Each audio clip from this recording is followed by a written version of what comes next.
To the channel, everybody. I'm Lady Nika, and with last night's episode of Love and Hip Hop Atlanta, the season, I know it's season 6. I think it's episode 14. All that's gonna be down there in that description box down there.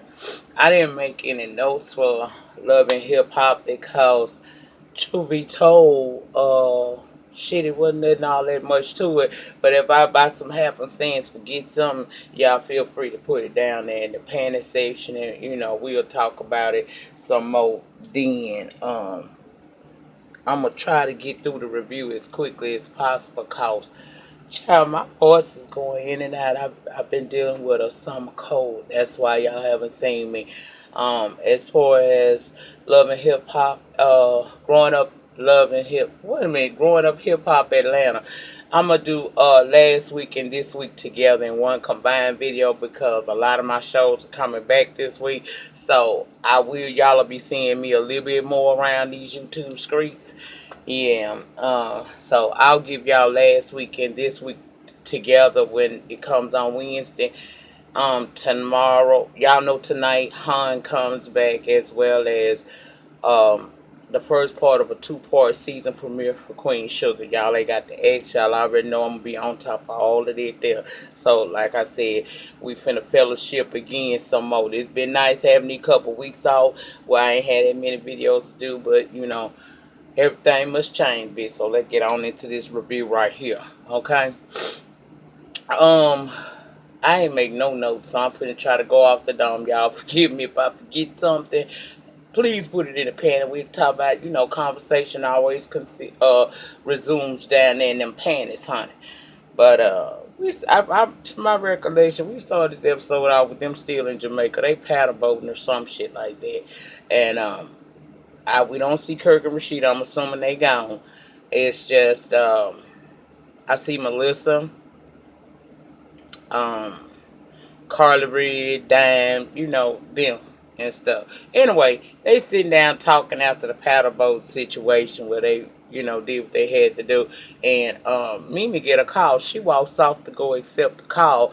When she come back, she totally pissed off, saying that she told Stevie that she didn't want her daughter around Jocelyn. Now, we all know why, and I totally get why. Apparently, the little girl done called and she done let it slip that she done been around Jocelyn. So now Mimi feel like she need to leave early and get back to Atlanta so that she can get some stuff situated because she already done told this man she ain't want her child around no damn Jocelyn, okay? So she off and she tell Melissa and Dime them, good luck, y'all better watch y'all back with this bitch talking about Jocelyn, okay? Cool. She get back to Atlanta. She goes to Stevie and let him know, look, I done been down there to the court. I'm in the pursuit of getting a restraining order against this woman.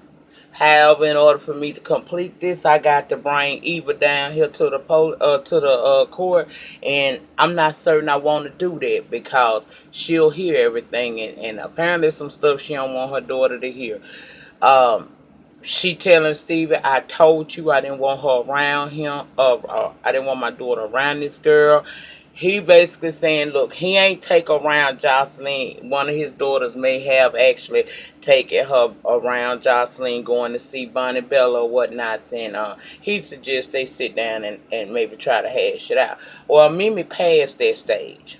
She don't want animal conversations. We've been trying to have conversations for 5 seasons, and it ain't never yielded nothing but bull. It'll start off right, it'll go to the left or whatnot. So she tell him basically, you tell that bitch to eat a dick, and I ain't fucking with her. And she say she don't understand how he is, and I kind of wonder too. But then I told y'all my theory is I think he gave Jocelyn just enough room to hang her damn self. I could be wrong, but these opinions, that's what we do here. So I don't know. Anyway, moving right along, Mimi decides she wants to meet up with Estelita. Estelita is Stevie J's new artist.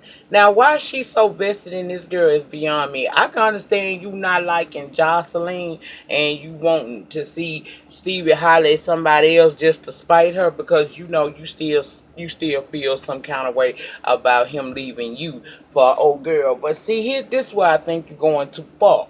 Now, you meeting up with this girl and the girl saying, look, Stevie and I are simply, it's a business relationship. He tell me all the time I'm a pretty girl, but at the end of the day, it's dollar signs.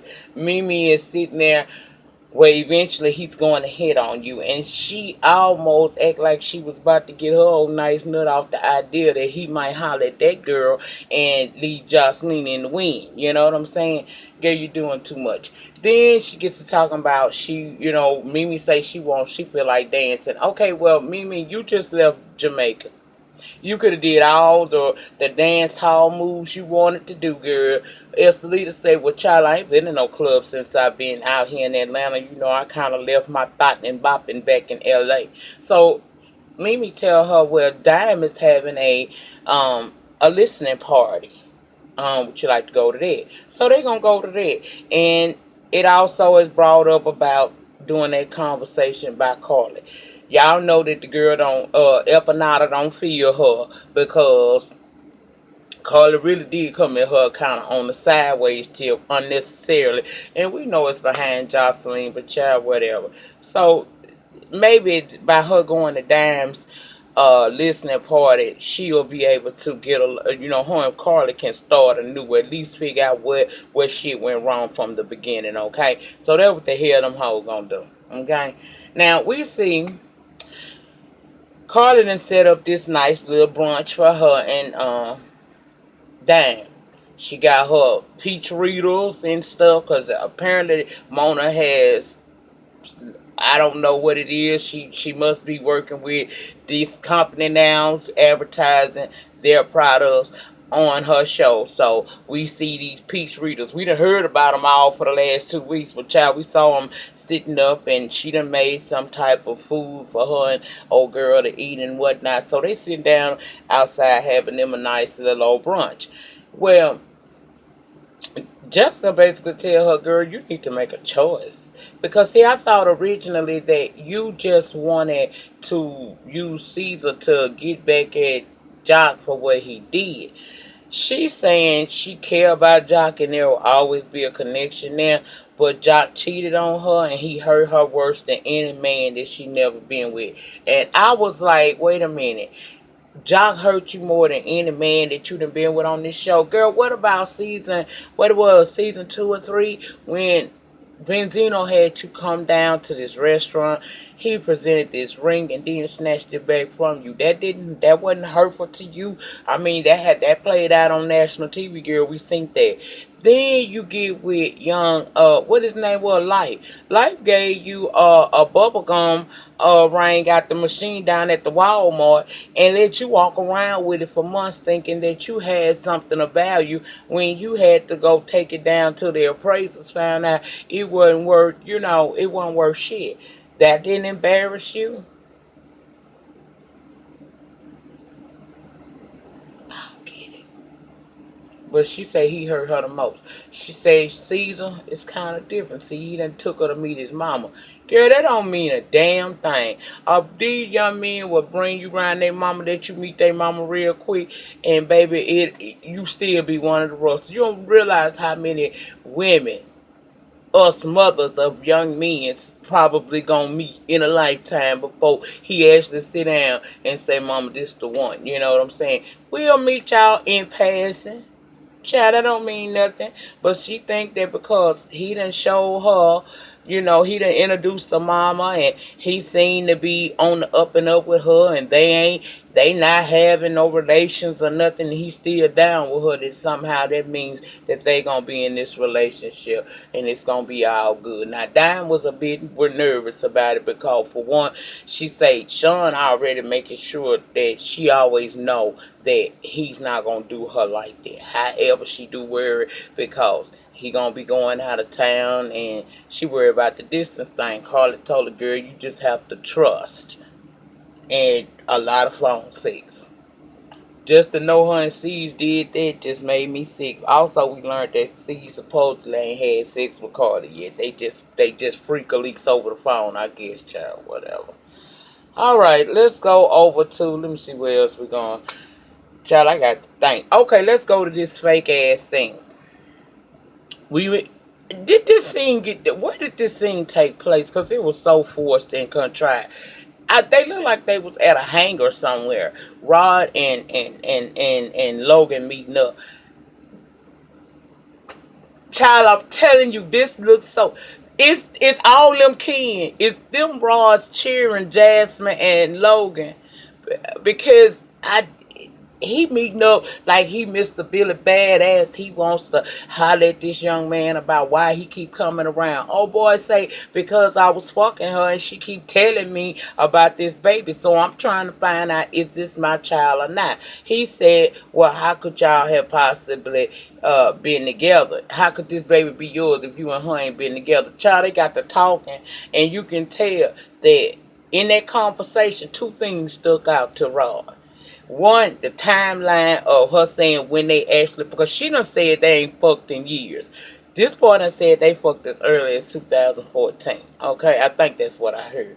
Now then, the boy really hit Rod when he had that, he knew of these addresses. You could tell Rod looked like, oh really? So he basically told the boy, I'm going to find out. We're going to get DNA testing to make sure we can go and eliminate you out the equation, okay?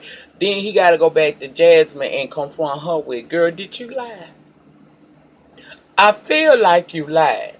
So in the midst of their conversation, she realized she done got busted. You know, you was fucking this boy a lot longer than what you were saying.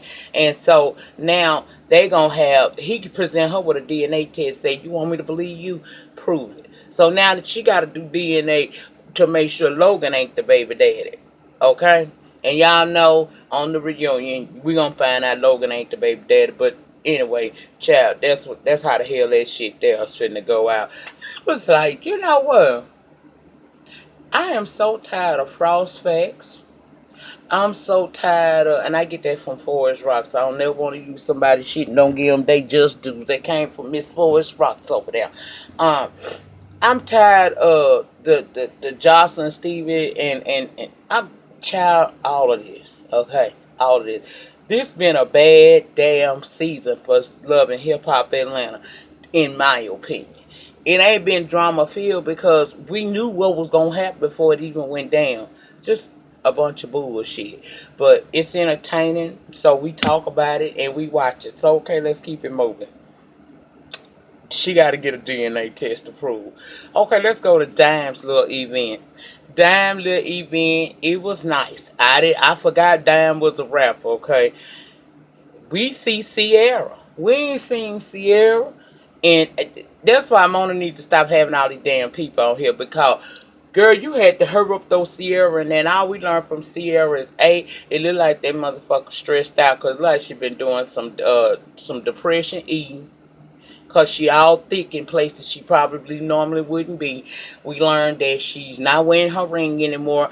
Her and her husband still live in the house, but it's just like they not really together. Okay, that's all we learned from her. I guess that was wrapping up her storyline, cause we ain't get nothing else. Okay, you got the girl sitting there. We see Jessica perform. She comes down. She thanking everybody for being there, and then here come Estelita, cause Carly was already up in the building. Carly was saying, you know, why can't I get this hoe out of my face?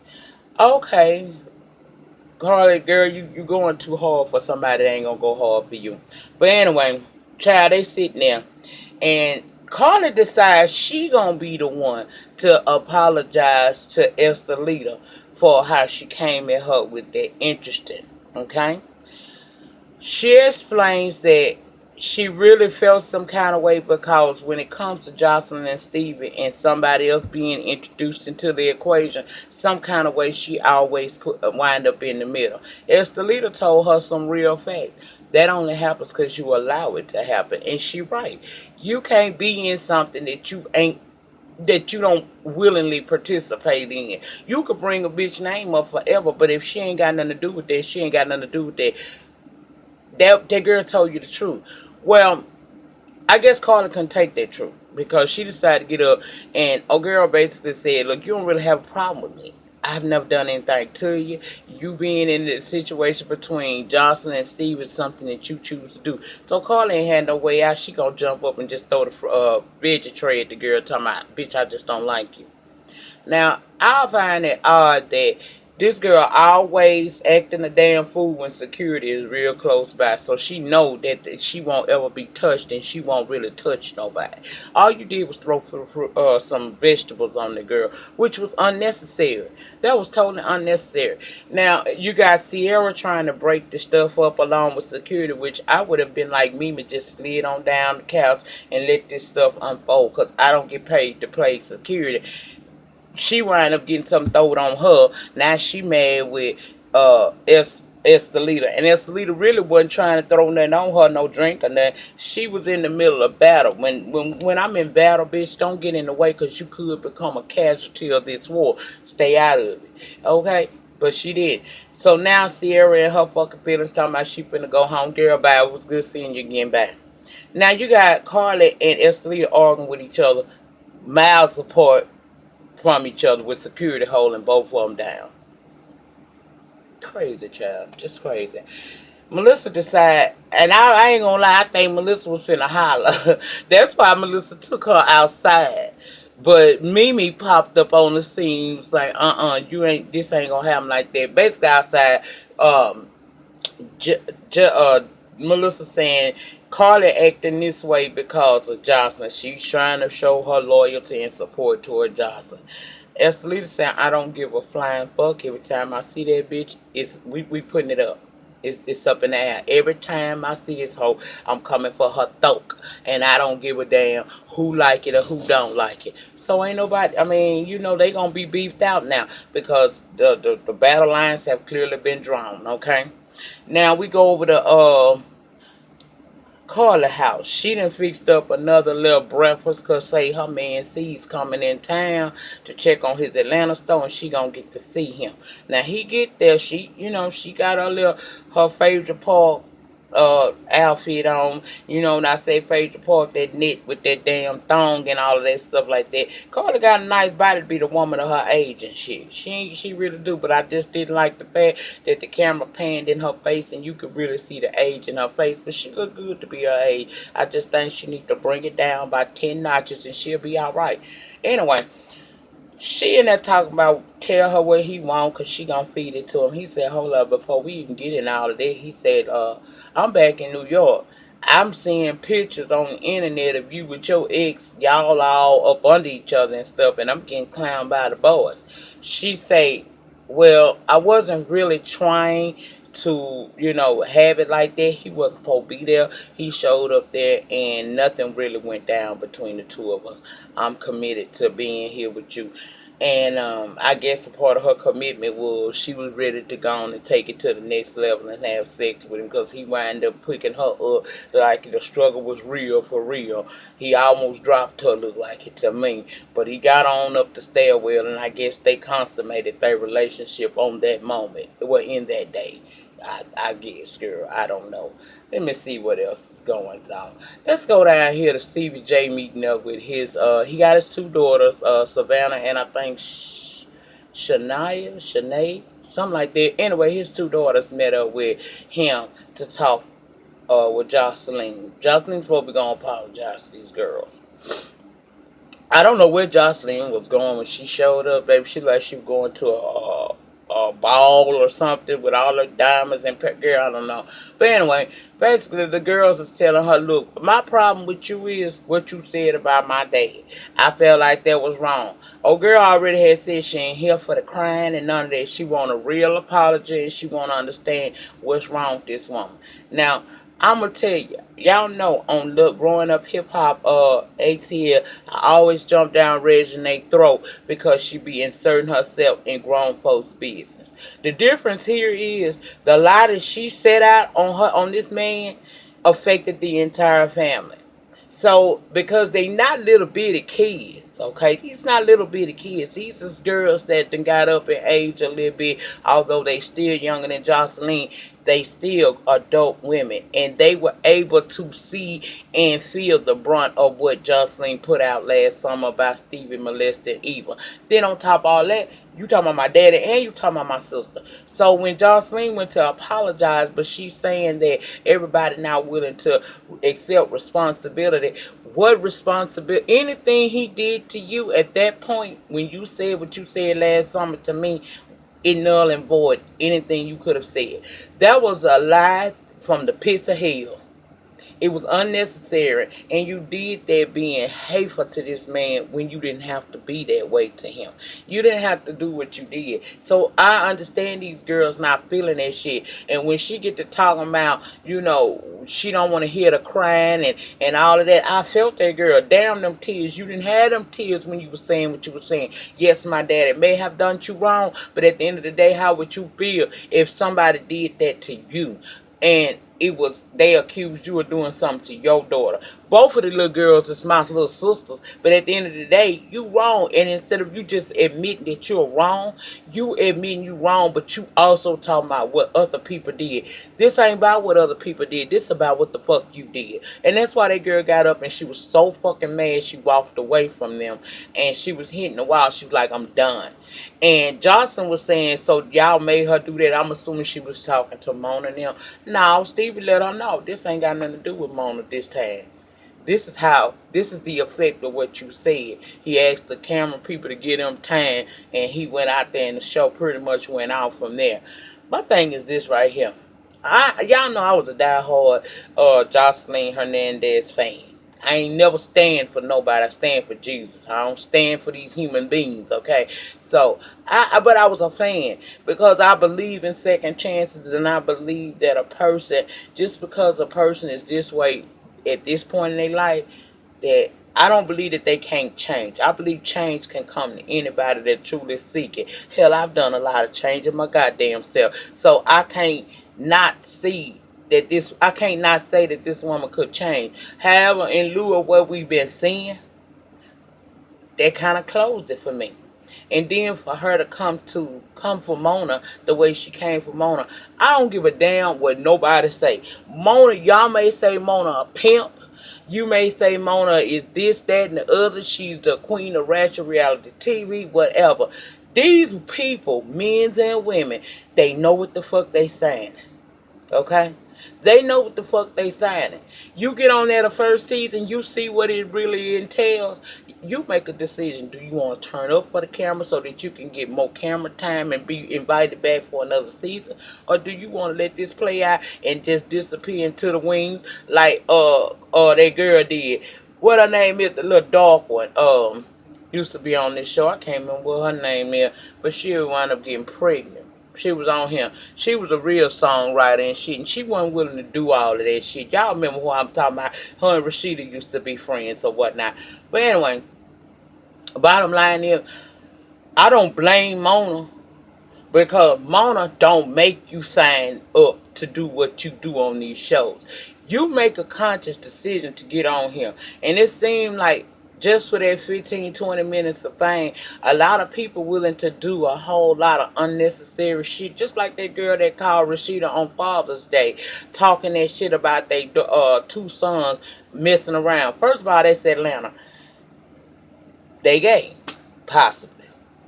Who gives a damn? But what mama would call and put her son out there like that? You put your son's name, his phone number, and everything out there. That ain't no real parent. That's a bitch trying to get on this show next season because she want her 15 minutes of fame. Now, you see how Mona ain't had shit to do with that? Mona ain't made that woman call over there. That's the reason why I say people need to stop jumping on Mona. Don't get mad at Mona for having... Look, if I come up with a brainchild and you dumb bitches go along with it, okay, cool. That's on you for what you chose to do. I can only present you with the offer and what I'm willing to pay. You the one that got to sit down with your lawyers if they ever sit down with lawyers and not just sign the shit without reading what the fuck is, the fine prints. If you sign up for this, that's what you get. So I don't blame Mona Scott for none of this shit. I say, Mona, you better do it, bitch. Because if I would have came up with the concept and I could have pulled it off, I'll be signing you bitches up for it too. And if you get on here and you want to turn up and make yourself look like a fool, that's on you. Don't blame me. But that's all I recall. If I left anything out, y'all put it down there in that panel session, and we'll talk about it down there. As always, thank y'all for everybody that been checking on me. I'm getting better, child. I'm working on it. The voice ain't 100%, but it's enough to where you can understand what the hell I'm saying. You know. Tomorrow we got the have not season premiere tomorrow, and we got Queen Sugar. I'm talking. I know the shows come on tonight. Tomorrow be when you get the review from me. Tomorrow I'll be back with the have and have nots and the episode one of the 2-part season premiere for Queen Sugar. I will be back with that. Okay, y'all. We gonna get back on it. I might have to be a little slower about getting it done, and I ain't guaranteed to write notes on shit no more because I'm starting to remember.